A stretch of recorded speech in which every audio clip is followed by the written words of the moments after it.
Hey there, folks. Welcome to Spectrum Pulse. We talk about music, movies, art, and culture. And to start off 2021 solo album reviews, we're going to be talking about the newest project from Morgan Wallen, Dangerous, the double album. You know, when I planned to reboot my solo album reviews in earnest, I did not expect that Morgan Wallen would wind up the first and yet most obvious candidate on this docket. But that's because for the past couple of years, I've been both fascinated and kind of frustrated by Morgan Wallen's apparent rise within Nashville country. Because on the surface, it doesn't seem to make much sense. At all. For one, he got his big break off of The Voice and not on Blake Shelton's team, which is kind of relevant when talking about Nashville traction these days. But then he was working with Florida Georgia Line on one of their impressively stupid songs. Spoiler, it's not good. Then he got signed to their label, Big Loud, at least before they left. And he's got a lot of production credits from their longtime producer, Joey Moy. So it sets up an expectation surrounding his sound and his presentation that on the surface, again, he seemed like he was indulging. But something seemed a bit different with Morgan Wallen. He was a little moodier, a little bit more reckless, which apparently is translated to his personal life in some frustratingly irresponsible ways, especially in 2020. But he also seemed a little bit more self-aware. He would show up and cover a Jason Isbell song out of nowhere that at least implies a bit more taste. And you know, if it was just his artistic instincts, that would be one thing. But what grabbed a lot more of my attention, specifically coming off Billboard Breakdown, was his marketing push, specifically surrounding Seven Summers, a pretty good song that wrote a lot of TikTok success to the top 10 of the mainstream Hot 100. And while Nashville learning how to play the streaming game has absolutely helped Morgan Wallen out here, it did feel kind of odd to see him get this much traction when it didn't seem like he had the popular groundswell to get much further. For comparison, it took Luke Combs a considerable bit longer to find his mainstream Hot 100 chart success,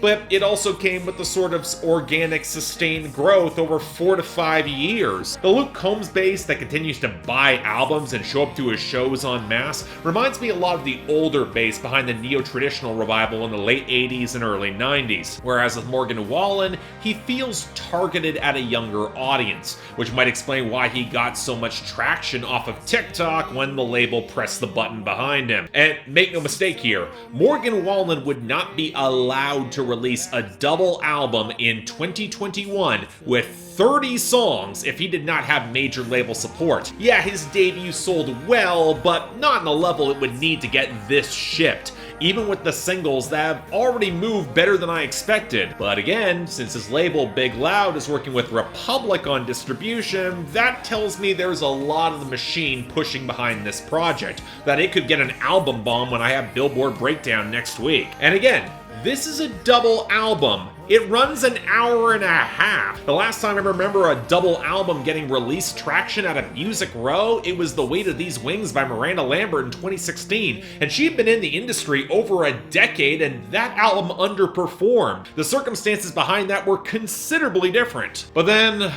I just got cynical. Of course he's doing a double album. Stream trolling's still a thing, even if a little bit out of fashion, but Nashville is always behind the times here. So I don't even know if I had expectations proper for this, given I've been generally lukewarm on a lot of the songs he's previewed thus far. So what did we get out of this album, Dangerous, the double album? Well, unfortunately, we got something that we often see with double album projects, where it's clear that Morgan Wallen has enough music to fill two distinctive projects, and instead of weeding out the very best for one great album, they got them mashed together for a project where there are some legit strong moments, but they're struggling for air amidst all the bloat here. But the larger problem is that one of these discs feels of considerably higher quality, and thus creates a bit of a juxtaposition between the more thoughtful and introspective singer-songwriter that he seems like he wants to be, and the braying bro country act from where he started.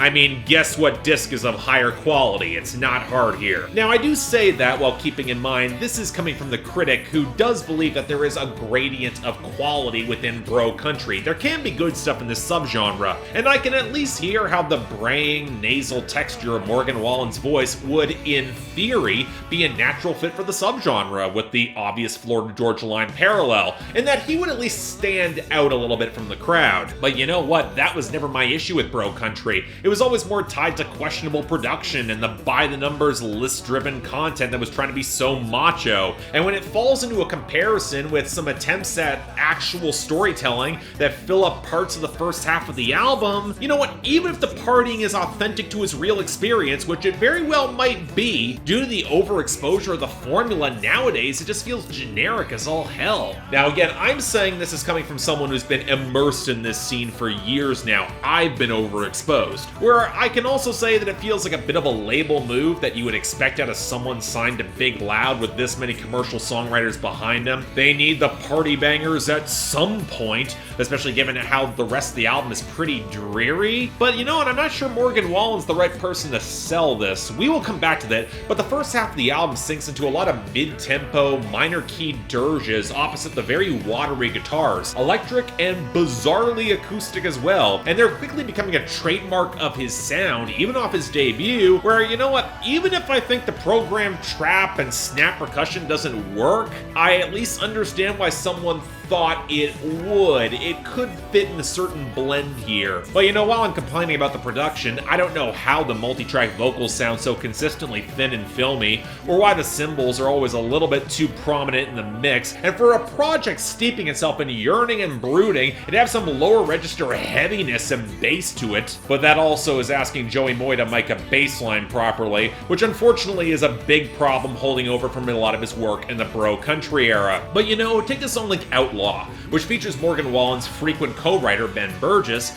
which is absolutely rooted in a lot of southern rock chord progressions where you want that groove and swagger, and yet you can't let that electric guitar roar louder or harder than your acoustic line, or how the cymbals are closer to the front than anything on Be or Don't, or how it all turns into some embarrassing overmixed mush on Somethin Country? Or better question, why is a sloppy country mix of the Diplo song Heartless even here? I know it was pushed as part of Diplo's project, they might have gone for the crossover, industry relationships and all that, but the song is terrible. That being said, the windswept wistfulness of the failed relationships on Sand in My Boots and Seven Summers, the bleary regret of Neon Eyes, the smoldering elements of Only Thing That's Gone with Chris Stapleton, who actually sounds alright, and of course the wallop that is his cover of Jason Isbell's Cover Me Up, there are moments in the writing where I hear an artist who's looking to create something that's more thoughtful and emotionally complex. Hell, I might think Livin' the Dream is produced like liquid ass, but showing the sodden downside of fame after an entire disc stacked full with a lot of party songs, that could almost even be subversive, especially given how often this album will retreat to the bottle, how much he leans on it. But this is where Cover Me Up is both a blessing and a curse on this album, because not only is it obviously the best written song here, it's also a song you can't really detach from Jason Isbell's unique artistic voice, and specifically his struggle to get sober that came on Southeastern. So while I might get using this as an album centerpiece and it flows well into Seven Summers, setting it before a disc that is stacked full of more drinking throws a lot of your sequencing into serious question.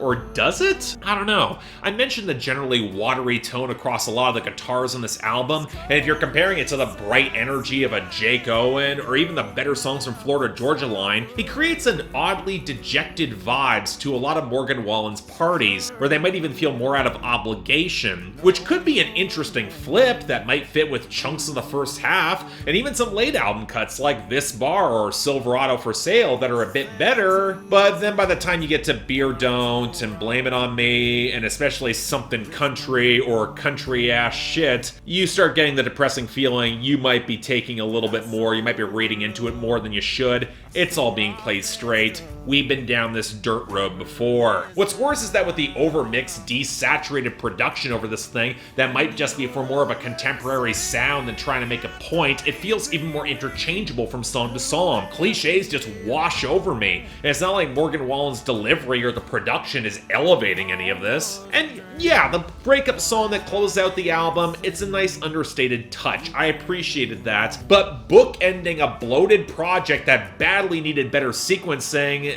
this could have been chopped down and it would have been a lot better. And honestly, That's why this double album feels so strange for me. It's why I want to actually review it in its own solo video, because it is a mess of contradictions, and I feel like Big Loud might be more responsible for them than Morgan Wallen is. Or somehow I might actually wind up kind of sympathetic to the guy here. My hypothesis is that he may have turned in an album that's more low-key, understated, moody, would fit with 2020, 2021. Ergo, the first half of the writing is also measurably better, less obvious cliched. There's a Jason Isbell cover and a collaboration with Chris Stapleton, which are not something you normally expect for the industry. But since it didn't have the upbeat bro country that really characterized his debut, and Music Row is always obsessed with consistent branding, even for their budding superstar looking to make his unique mark, they pushed him to make the considerably more forgettable and worse second disc, or maybe repurpose some leftovers from his debut. They shifted around certain songs to force some sense of cohesion,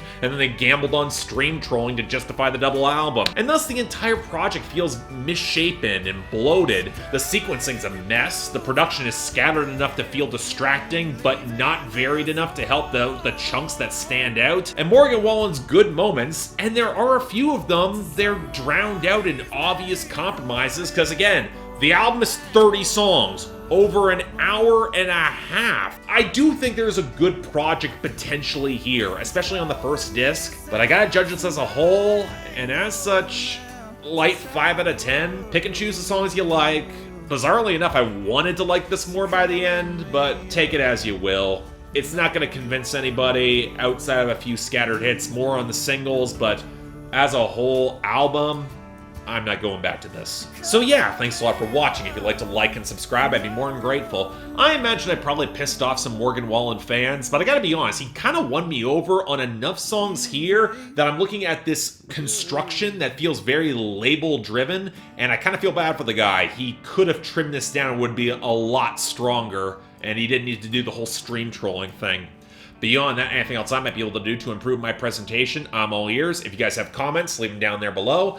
And hey, if you guys actually want to get involved in supporting my channel or potentially getting albums on my schedule for me to cover them, either in solo reviews or on the Pulse, link to my Patreon is right over there. Again, please do not feel obligated to do so. I will be fine. I know it's tough times out there for everybody. But hey, if you want to, maybe join my Discord along the way, link to that is right over there. But until then, I'm Mark, you're watching Spectrum Pulse, and I'll see you next time.